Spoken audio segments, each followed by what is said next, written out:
Si vous êtes spirituel, c'est bien. Si vous êtes spiritueux, c'est pas mal aussi. Ce nouveau numéro des passionnés pourrait bien vous scotcher.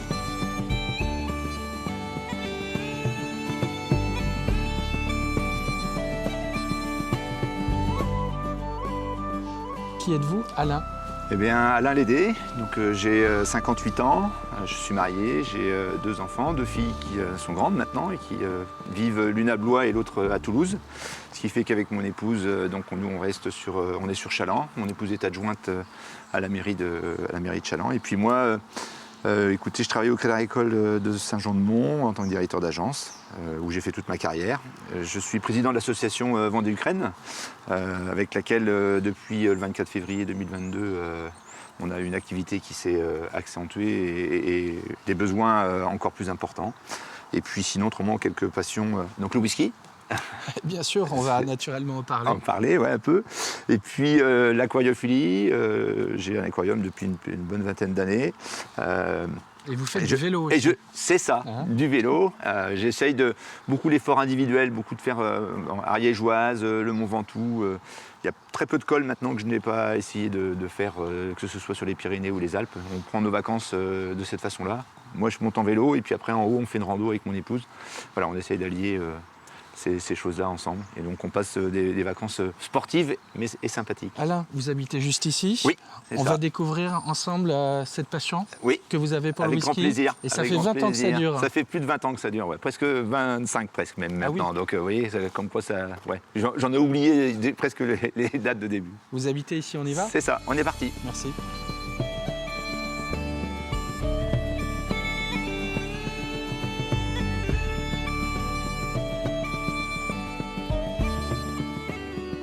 Qu'est-ce que vous aimez dans le whisky d'ailleurs? Ce que j'aime, c'est la capacité. Enfin, le whisky vous permet, par exemple, de replonger dans des odeurs et des saveurs que vous avez connues étant petit. J'ai des whiskies, par exemple, qui font penser au bonbon Harlequin. J'ai des whiskies qui vous font penser à l'automne, à l'odeur des feuilles mortes, etc. Enfin, c'est assez impressionnant, ça vous fait rappel à la mémoire sur des sujets un petit peu différents du quotidien. Et puis c'est surtout de pouvoir, comment dirais-je, échanger avec des amis. Et dans cette passion que vous avez pour le whisky, le moment faste, c'est le moment de la dégustation. On sait qu'on va partir sur un nouveau voyage, un peu comme pour les amateurs de vin, parce qu'on a une diversité d'arômes qui nous font voyager. On sait que le whisky ne vient pas que d'Irlande et d'Écosse. Depuis quelque temps, on le trouve un peu partout finalement. C'est ça, on le trouve un peu partout dans le monde. Et le moment effectivement le plus agréable, ou en tout cas celui qui est le plus fort, c'est le moment où sur chacun des whiskies, les uns après les autres, on a l'impression de boire un breuvage complètement différent. C'est ce que me disent toutes les personnes avec qui je partage ce moment-là. Et puis ce que je vous disais, un rappel à l'histoire. J'ai un outil dans le Monde des saveurs qui permet de pouvoir dire aux personnes que les goûts et les odeurs qu'elles vont avoir, c'est forcément des choses qu'elles ont déjà connues. Vous ne pouvez pas avoir l'odeur de quelque chose que vous n'avez jamais senti. Je sais pas si... Et dans les descriptions, des fois, vous avez des professionnels qui vous disent ça sent tel ou tel. Mais si vous n'avez jamais connu, chacun doit retrouver ses propres saveurs et ses propres odeurs. Il n'y a pas de professionnel à avoir plus à mieux savoir l'un que l'autre ce qu'il peut y avoir. Chacun le met à sa portée. En tout cas, tout le monde y trouve son compte, ça c'est sûr. Chaque whisky, chaque distillerie raconte une histoire. C'est ça. Chaque produit, plus particulièrement, un peu à l'image du vin. Et c'est ça aussi qui est intéressant. C'est ça. Alors après, voilà, comme j'ai pas une mémoire non plus... comment dirais-je, extraordinaire, je me suis créé un fichier Excel sur lequel mes 220 et quelques whiskies sont répertoriés. Et à chaque fois que je vais sur un whisky, j'ai un lien qui m'emmène sur un onglet pour me rappeler, je ne connais pas l'histoire de toutes les distilleries, qui elles sont, comment elles fonctionnent. Et puis après, sur chaque whisky, les saveurs que certains ont découvert pour aider un petit peu à y trouver son compte. Alain, boire du whisky avec du glaçon, c'est une hérésie, hein? Oui, alors boire du whisky avec du glaçon, vous pouvez le faire avec ce qu'on appelle des blends que vous trouvez en grande surface. En plus, ce n'est plus boire du whisky, c'est éventuellement se désaltérer voilà. Mais pour moi, c'est impossible. De toute façon, les verres ne sont pas adaptés pour. Mais c'est hors de question de mettre des glaçons dans ce type de whisky-là, bien évidemment. Alors, je crois qu'Alain a tout mis en place pour qu'on se fasse une petite dégustation dans les règles. Alors, quand on est amateur de whisky, comment on réalise une dégustation quand on veut la partager? On la fait découvrir avec des explications aussi. Il faut être informé pendant la dégustation. C'est ça. Alors j'essaie d'informer. Il y a des fois des amis qui me disent ce qu'il y a, c'est qu'à la fin, on a plein d'informations et quand on repart, en fait, on a l'impression d'en savoir moins que quand on est venu. Donc j'essaye vraiment maintenant d'y aller par étapes en fonction justement de l'initiation ou pas des personnes. D'accord ? Je vous rappelle que l'abus d'alcool est dangereux pour la santé. On ne va pas consommer tout ce qu'il y a dans l'armoire. Non. Mais au moins, on essaye d'eux. Oui. On essaye. Okay, c'est parti. C'est parti. Déjà, on a les verres. Donc, déjà, oui, pour commencer. Donc, les verres, ouais, vous voyez, des verres plutôt ouverts. Vous pouvez aussi prendre des verres, ce qu'on appelle les verres à vin, mais qui soient réouverts un petit peu. Celui-ci, il est vraiment fait pour vous donner le maximum de saveur en termes de nez, puisqu'après, derrière, en termes de dégustation, c'est un petit peu différent. Contrairement à des verres comme ça, où là, vous êtes complètement ouvert et en fait, tout part, quoi. D'accord ? Donc c'est comme une cheminée, mais où tout est diffusé beaucoup plus facilement. Alors déjà, la couleur du whisky, ça c'est la première remarque que l'on peut faire. Et puis après, ce que je fais, c'est que je mets un bec verseur, ce qui fait que comme ça, en termes de quantité, on y fait plus attention. Et puis après, à une époque, je mettais 2 centilitres de whisky par whisky. Le baby ? Ouais, ce qu'on appelle le baby, le whisky 4. Là, 2. Depuis un moment, j'utilise très peu et je fais plutôt à la main, mais en mettant même moins de 2 centilitres. Parce que d'abord, chaque whisky a un prix, ça c'est la première chose. Et puis, à la limite, c'est pas la quantité qui va vous amener à découvrir. Et puis à la fin, celui que vous avez préféré, on revient dessus. Vous voyez, c'est un petit peu ça le principe. Et quand on en prend peu, on peut en déguster plus. C'est ça. Et repartir tout droit. Repartir tout droit, ce que je dis, enivré, plein de bonnes sensations, mais pas sous. C'est vraiment l'objectif, quoi. Et ouais, c'est vraiment le plaisir. Moi, je sais que je me souviens quand j'étais à Lisieux, au Crédit Agricole, après une journée avec les enfants, le soir avant qu'ils se couchent, ça m'arrivait devant le feu de cheminée de prendre un whisky tourbé et d'aller me coucher avec très peu, mais d'avoir cette saveur et de partir avec du plaisir. Alors, premier conseil, quand on met le nez dans un verre, plutôt que de le mettre en bas du verre et de prendre tous les alcools, plutôt en haut du verre, pour avoir les saveurs. Si vous mettez en bas, vous allez voir, ça va vous... Alors là, au nez, on dit... Alors, ce que disent certains spécialistes, mais bon, c'est ce que je dis, on ne peut pas sentir des choses qu'on n'a jamais senties, on est bien d'accord ?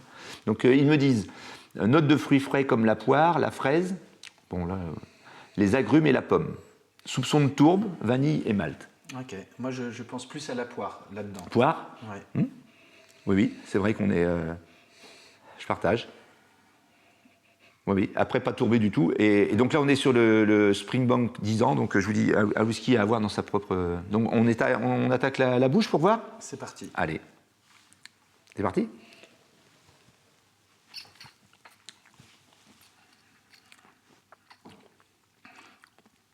Alors, à l'attaque vive, attaque épicée, céréales, noix de coco, poire mûre, c'est ce qu'ils disent. Moi, je ne sais pas forcément ce que je ressens. Oui. Et puis, sur la fin, note saline, sur les agrumes, la vanille, le poivre et une pointe de tourbé.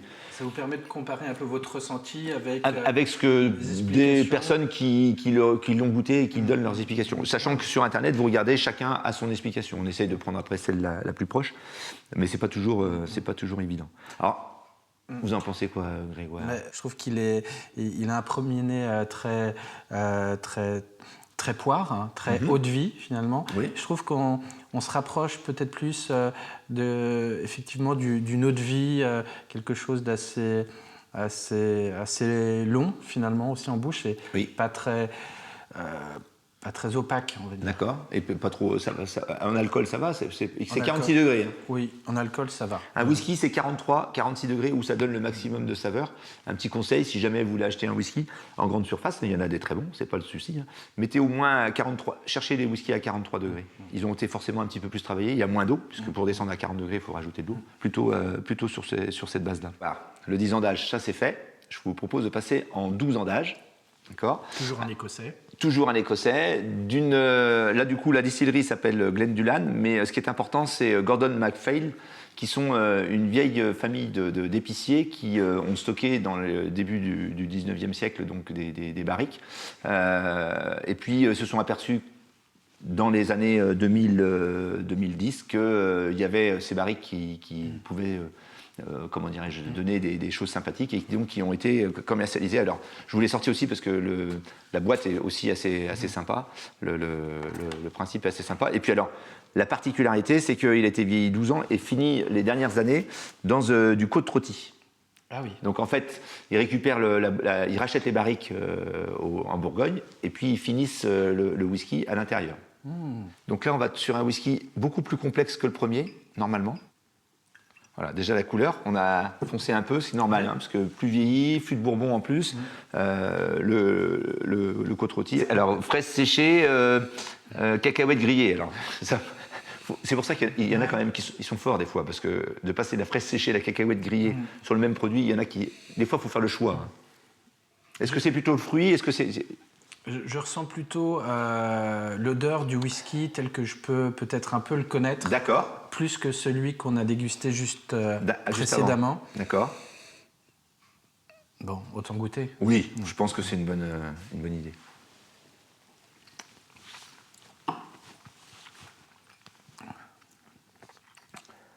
Alors, compoté de framboises onctueuses, pommes rouges, sucré. Il y a une longueur sur la baie rouge, agrumes aussi. C'est assez... et on a plein la bouche. Échanger, discuter avec d'autres amateurs de whisky, j'imagine ça doit vous enchanter aussi. C'est ça. En fait... vous parlez le même langage. On parle exactement le même langage. Alors après, on n'a pas forcément toujours les mêmes points de vue justement sur les whiskies, mais c'est ce qui fait la richesse des échanges que l'on peut avoir.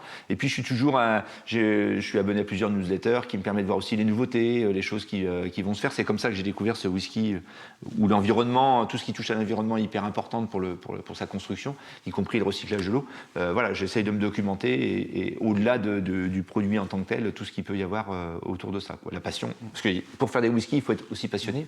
Parce qu'il faut être aussi patient. Nous, on va continuer à déguster. Au moins une vingtaine de dégustations nous attendent. On en a pour encore un petit moment. En tout cas, non, mais merci de nous avoir fait partager cette passion, Alain, pour le whisky.